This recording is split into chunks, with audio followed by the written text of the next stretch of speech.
боковые судьи. Капталдагы төрешілер. Сонымен... Рыбек Жакаева, знаете, он сам в прошлом боец, сам чувствует все удушения, все нокауты прошел. Сонымен мені үшінші кездесуімізге келіп жеттік. Мені экранның мені қазір бер жағында тұрған қырғызстандық спортшы. Бұл лақап аты Ағаю. Мені ол Өзбекстанның спортшысымен қазір ортаға шығып келе жатыр. Енді өзіңіз таныстырып өтсеңіз, бұл 94 келі, 93 келідегі спортшыларымыз. До 93 килограмм, полутяжелый вес. Видите, бойцы уже покрепче, уже повыше. Это вот Мамасалиев Мактыбек, он в селекшене уже выступал, помните, выиграл нокаутом бойца. Вот это бой с узбекским бойцом. Өзбекстанда спортшы өте Раджаба Музафар, да, он в Гран-при Беркуте в Чечне участвовал, как наши бойцы, знаете, участвовал.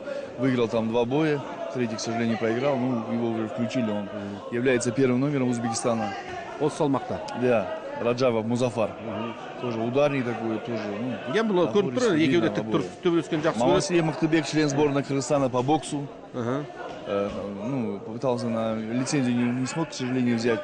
И сейчас вот перешел в ММА. Полностью рассветит сил, ударная техника очень сильно поставлена.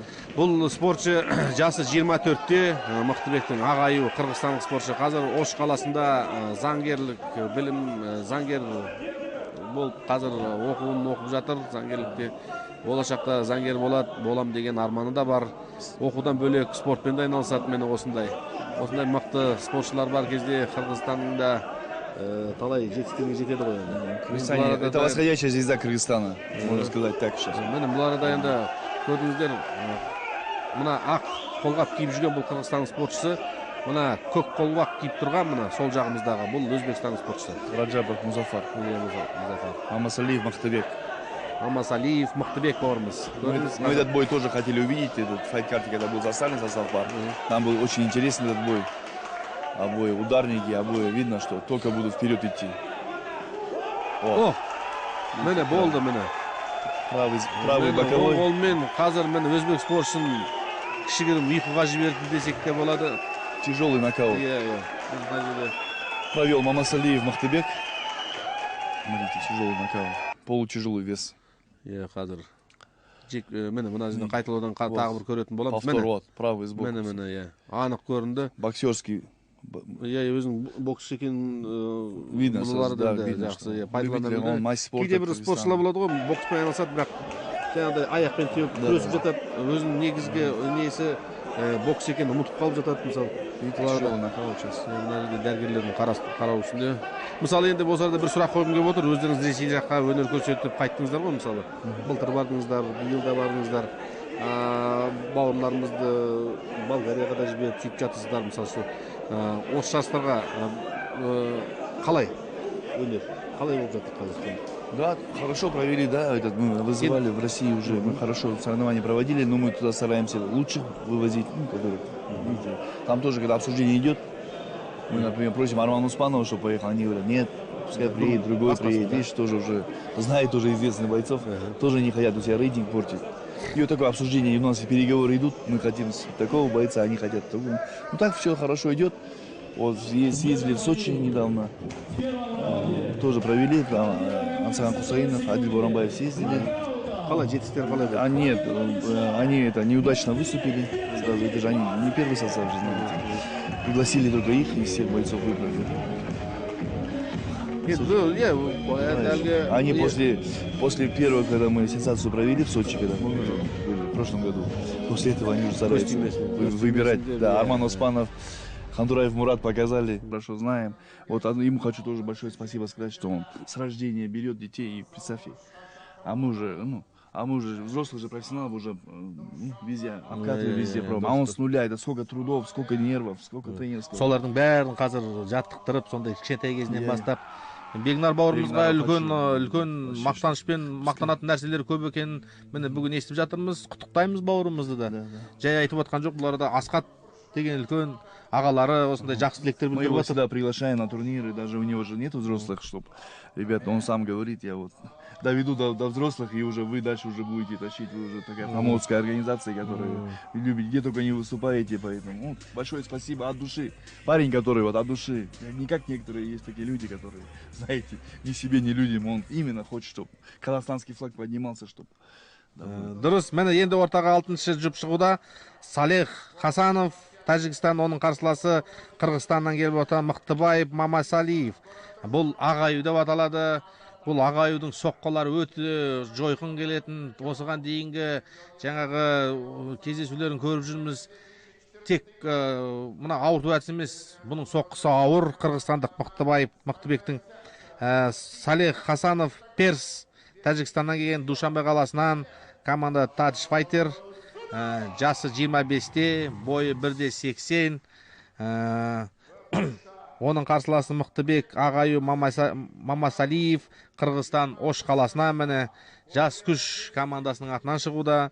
Бұның жасы 22-де, бойы 1.85. Қазір күні бұл жаңағы Мықтыбекті айтатын болсақ, Қырғызстандағы Ош қаласында заңгер бөлімінде заң несін оқып жатыр, студент. 4-ші курста бітіруде. Қазір бос уақытында осындай спортпен айналысады. Қазір осындай бір жағынан заңгер, екінші жағынан осы мына спортта да қатар алып жүрген жігіттердің бірі. Міне өзінің мықтылығын талай жерде көрген біз бұл бауырымыздың да. Енді бүгін қалай болады екен? Қазір енді тәжікстандық, өзіңіз айтқандай тәжікстандықта бұлар Мақтыбек Мамасалиева, вы помните, полутяжелый вес, до 93 килограмм вес. Мамасалиева, вы в селекшене видели, как он тяжело нокаутировал узбекского файтера в селекшене в 3-м. И вот здесь тоже мы его пригласили, чтобы он тоже сказал, я готов побиться. К сожалению, здесь бойца Алашпайда нету, здесь кыргызский и таджикский боец. Включился у нас снялся Халышбек Саркабаев, помните? У него по семейной обстоятельствам бабушка умерла, и поэтому включили эту пару, посмотреть их на бойцов. Мы же селекшн, смотрим еще в дальнейшем, как боец. И именно мы его пригласили. И его соперник нам очень хвалил, наш друг, наш партнер из Таджикистана Ахтам Хакиров. Этот парень только приехал с Португалии, выиграл 3 боя досрочно в любителях по ММА. Перс.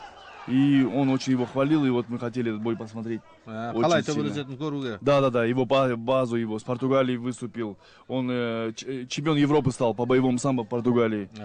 Победитель международного турнира по ММА «Стальное сердце» в России, Магнитогорск был. Перс Таджикистана. Ну, а крыска бойца, знаете, он база боксер, мастер спорта, член сборной Кыргызстана по боксу. Был, сейчас перешел в смешанное наборство. Я бұның сойқындар жойқын, ағаюды білеміз. Бұл Мықтыбек бауырымыз бүгін бірінші рет емес, осыған дейінгі де жаңағындай кездесулер өткізген, талай кездесулер. Соның басым көпшілігім бір соққымен шешіп кеткен. Бір соққымен, көрермен, құрмет. В прошлый раз в селекшене, знаете, у него был лучший нокаут вечера. Когда он нокаутировал узбекского бойца, он еще передом упал, помните? И вот представьте, он чистый ударник, именно у него руки 100% хорошо поставлены. Член сборной Кыргызстана 2-3 года был на Олимпиаду, к сожалению, лицензию не взял. И вот перешел в смешанное наборство. Видите, чем лучше смешанное наборство? Если не добился Олимпиады больших в любительском спорте, а смешанное наборство, он готов, у него осталась сила адреналина, и он перешел. Мені астына соққы жасап көрдіңіздер, құрметті көрермен, жаңа айтқанымдай, Мықтыбек бір соққымен мені талдырып тастады, былайша айтқан кезде қарсыласын. Таким же ударом, помните, Федор Емельяненко проиграл Дэн Хендерсону. Снизу удар, помните, точно. Мені мына жерде мені талып қалды, талып жатыр. Айттым ғой, бұл ағаюдың соққылары бұл жойқын келеді. Мені тяжелый нокаут. Негізі мына ағайымен мен оның қарсыластарына бір әңгіме айтып сөз айтқым келіп отыр. Негізі ағайымен шығар кезде кішкене ойланып шықсаңыздар деп. Өйткені бұл арада бұның сойқысын бапкерлердің де айтуға. Таджикская команда была в шоке, я после этого общался, они сами его не узнали, как так, он столько выиграл. Он считался лидером команды, как капитан команды, и так упал. И видите, что значит смешанное наборство? Бұл арада соққы алатындай түкте болған жоқ сияқты болған негізінде. Да, как будто нормально, он хорошо начал, Перс, видели, а он точно руками попал в челюсть. Әлі өзін-өзі келе алмауда. Сонымен, көрдіңіздер ғой, шатқалақтап, аяғынан тұра алмай жүр. Аяғы кішкене басуда қиындап. Очень были расстроена таджикская команда. Во главе с президентом их федерации Ахтамом Хакировым, часто когда таджикских бойцов привозят. И вот он расстроил, что такой боец. Он далеко его видел, в нем видел потенциал. И вот. Бірақ енді тәжік спортшысына әлі біраз дайындық керек, бәрібір де көрініп тұр. Бұл арада әлі шик екені, өйткені бұл 8 бұрыш болғанда да бұл Алаш Прайдтың жасап отырған үлкен жарыстардың бірі. Бұл араға тек мықтылар ғана шығатынын, жаңағыдай тек мықтылардың ғана женетінін өздері көздерімен көріп отыр. Бұдан кейін келген кезде енді дайындықпен келетін шығар деп ойлаймыз енді. Да. Бұлардан ағаюды білеміз. Желаем ему, что они... Спасибо, Міне что... қараңыздар, міне қандай соққы жасалғанын қазір көріңіздер. Міне бір-ақ соққы міне. Осы астына тиген соққы, сол соққының өзі жетіп жатыр. Көрдіңіздер ғой, құрметті көрермен, бұның соққыларының қандай жойқын екенін. Все решил. Ағаюдың